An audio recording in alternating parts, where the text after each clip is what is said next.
Memphis, Tennessee, birthplace of the blues.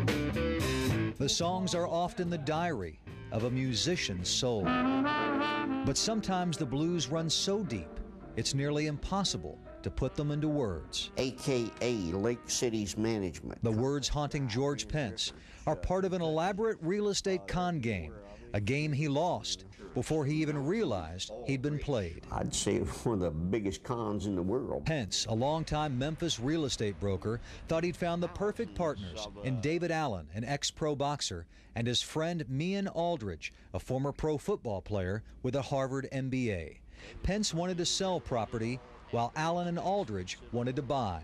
So he fronted them thousands of dollars and convinced others to help them too. They seemed legit. They were anything but legit. They were ripping everybody off they could. Pence's new partners were actually convicted double killer David Steinmeier and convicted thief and con man Malcolm Aldrich. They were fugitives from St. Louis, wanted for repeated parole violations. They used other people's money to buy millions of dollars worth of real estate, including small hotels and apartments in 4 states. But Memphis would be their biggest target yet. Aldrich and Steinmeier bought this Ramada Inn and turned it into the Hotel Santa Fe.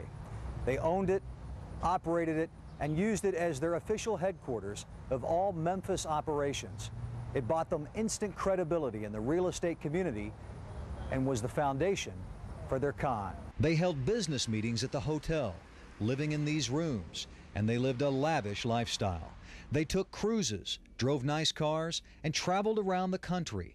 Pence says they paid for it by raiding the hotel cash register.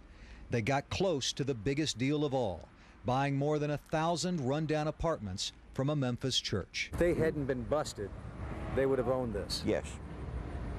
Kind of scary. Extremely scary. How could 2 wanted men from St. Louis get so close to creating a real estate empire worth tens of millions of dollars? It's wow. Yeah. George Pence learned the hard way. It is much easier for fugitives to get rich when they're playing with your money. They make you think they can do it, and they can with your money. Pence also learned the fugitives had plenty of help. Records show Aldrich used family, friends, and former business partners to help run his operation while he was wanted by the law. Well, this is some bad checks and different things. Those bad checks eventually derailed the scam, leaving a trail of angry victims, including property manager David Bobo. I got a contractor that's painted these apartments.